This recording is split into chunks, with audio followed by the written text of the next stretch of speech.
Good morning, dear student. We continue the reading of chapter 3rd of Sociology. The chapter is the story of Indian democracy. In our last video, we discussed about the term democracy. What is democracy and two types of democracy. First one is direct and second is representative. So our next topic is the Indian constitutions, the core value of Indian democracy.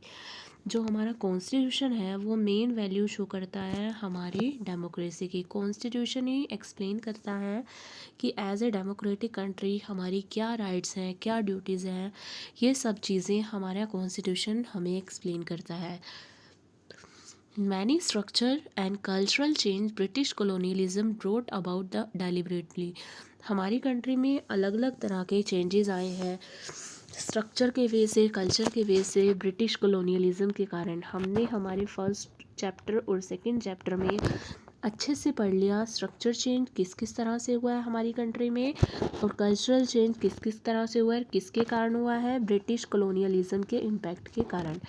Some of the change were unintentional, और जो कुछ भी change आए हैं उनमें से तो कुछ ऐसे चेंज हैं जो हमारी इच्छा के हमारा इंटेंशन ही नहीं था उन चेंजेस को लाने के लिए, लेकिन वो चेंज आ गए. They introduce western education to create a western educated Indian middle class who would help them to rule.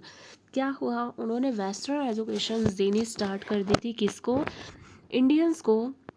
जो इंडियंस मिडिल क्लास है उनको वेस्टर्न एजुकेशन प्रोवाइड करना स्टार्ट कर दी थी. क्यों? कि जो भी है, जो एजुकेटेड इंडियन मिडिल क्लास के लोग हैं उनको वेस्टर्न एजुकेशन प्रोवाइड करके वो क्या करेंगे, अपने लिए काम कराएंगे, और वो जो जिनको वो एजुकेट कर रहे हैं वो आगे फ्यूचर में उन्हीं की हेल्प करेंगे, ब्रिटिशर्स की हेल्प करेंगे. इसलिए उन्होंने वेस्टर्न एजुकेशन देना स्टार्ट कर दिया था इंडियन मिडिल क्लास को. A section of Indian population got Wars educated section, but instead of aiding British rule they use western liberal idea of democracy, social justice and nationalism to challenge colonialism. तो क्या हुआ, जैसे ही हमारे Indian middle class educated हो गए, western education उन्होंने gain कर ली, तो वो क्या करने लगे कि वो ब्रिटिशर्स रूल की हेल्प नहीं करने लगे, बल्कि वो क्या करने लगे कि उनको थोड़ी सी नॉलेज आ गई, उनको समझ में आने लग गया कि जो हमारे डेमोक्रेटिक आइडिया क्या होते हैं, डेमोक्रेसी का कंसेप्ट क्या होता है, सोशल जस्टिस क्या होती है, नेशनलिज्म की फीलिंग क्या होती है. तो ये सारी चीज़ें वो सीख कर कॉलोनियल रूल को ही चैलेंज करने लगे, मतलब उनके अगेंस्ट जाने लगे. But the democratic value and democratic institution are not purely western but also Indian. जो भी डेमोक्रेटिक वैल्यूज़ थी जो लोग सीखने लगे थे, जो अलग अलग तरह के डेमोक्रेटिक इंस्टीट्यूशन थे, वो वेस्टर्न नहीं थे बल्कि इंडियन थे.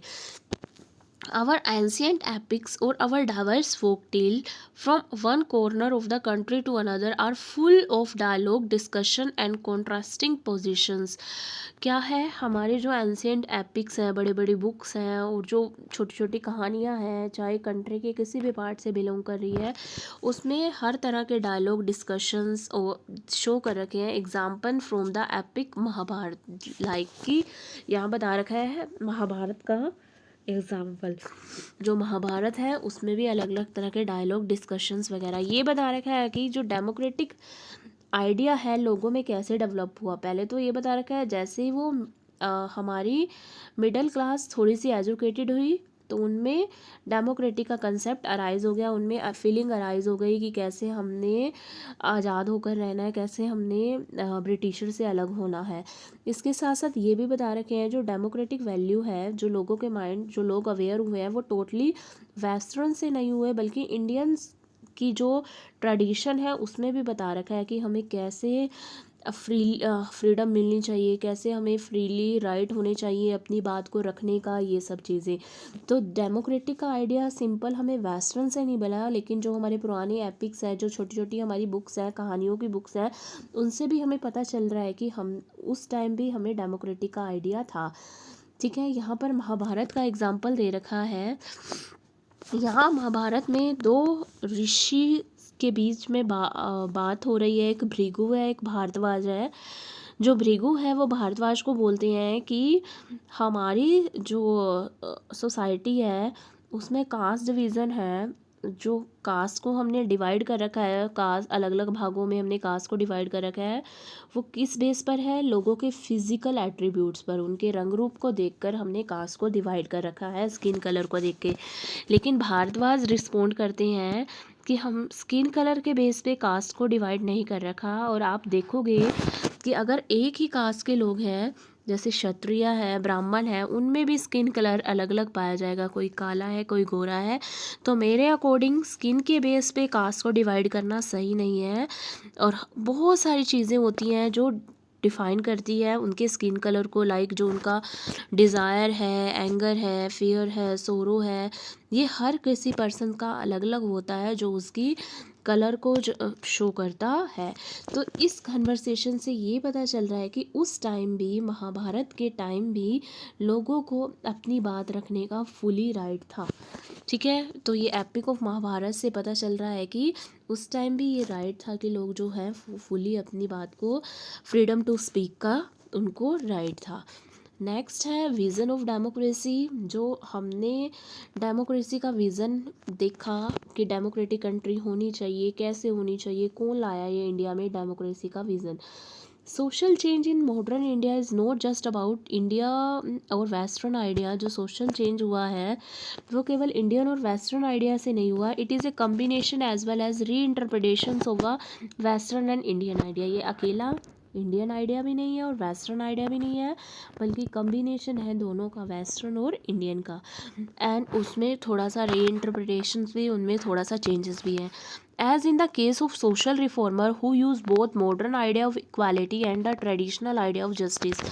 जो हमारे सोशल रिफॉर्मर थे वो दोनों ही आइडिया लेकर चलते थे। Modern idea like equality, equal right सभी को होना चाहिए, चाहे वो मैन है या वुमेन है, और ट्रेडिशनल आइडिया जस्टिस का लेकर चलते थे। इन colonial India, the undemocratic and discriminated administrative practice were followed by Britishers, which was contrast the vision of freedom which Western theory of democracy supported and which the Western educated Indians read about।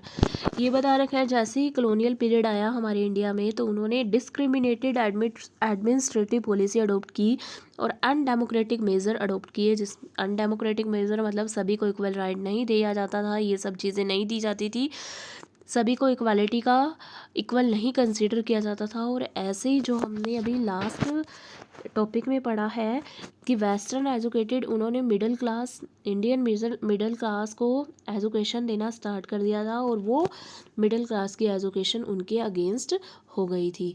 The scale of poverty and intensity of social discrimination within the India also led to deeper questioning of the meaning of democracy.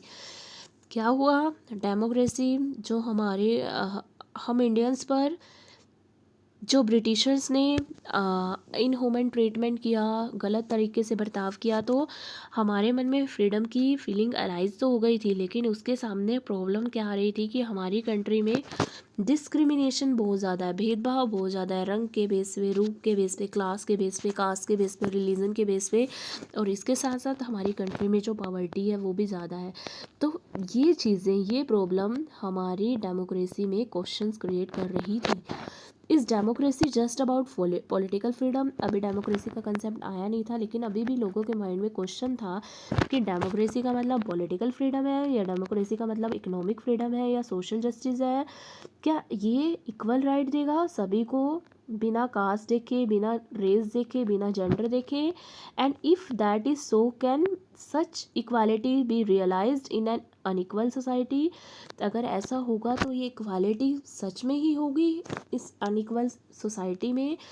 Many of these issue were thought of much before India become free. ये सारी चीज़ें, ये सारी बातें सोची जाने लगी कब, जब इंडिया फ्री नहीं हुआ था, आज़ाद नहीं हुआ था। Even as India fought for independence from British colonialism, a vision of what Indian democracy ought to look like emerge. जो इंडिया है वो इंडिपेंडेंस के लिए कब से सोच रहा था, कब से लड़ाई लड़ रहा था और सोच रहा था कि जो हमारी डेमोक्रेसी है वो किस वे से दिखेगी। इन 1928 Motilal Nehru and 8 other Congress leader drafted a constitution of India. और 1928 में जो मोतीलाल नेहरू है और दूसरे कांग्रेस के जो लीडर्स थे उन्होंने हमारे भारत का कॉन्स्टिट्यूशन ड्राफ्ट किया, जिसमें राइट्स के बारे में, ड्यूटीज़ के बारे में सब कुछ ऐड किया था। तो यहाँ पर ये बता रखा है कि डेमोक्रेसी का विज़न है जो इंडियंस है वो किस वे से देखने लगे थे। जो डेमोक्रेसी का कंसेप्ट था वो दोनों का ही कॉम्बिनेशन था, वेस्टर्न आइडिया का भी और इंडियन आइडिया का भी। और अभी डेमोक्रेसी का कंसेप्ट अभी आया नहीं था, अभी हम कॉलोनियल पीरियड में ही जी रहे थे, तो हम अलग अलग वे से सोचते थे कि डेमोक्रेसी कैसी होगी, ऐसी होगी, ऐसी होगी या ऐसी होगी, ठीक है। और 1928 में जो मोतीलाल नेहरू हैं और उन्होंने हमारे संविधान लिखा था कि उसमें अगर हम आज़ाद हो जाते हैं तो हम ये राइट्स देंगे, ये चीज़ें होंगी, ये चीज़ें होंगी। क्लियर। और जो नेक्स्ट टॉपिक है वो हम हमारी नेक्स्ट वीडियो में पढ़ेंगे।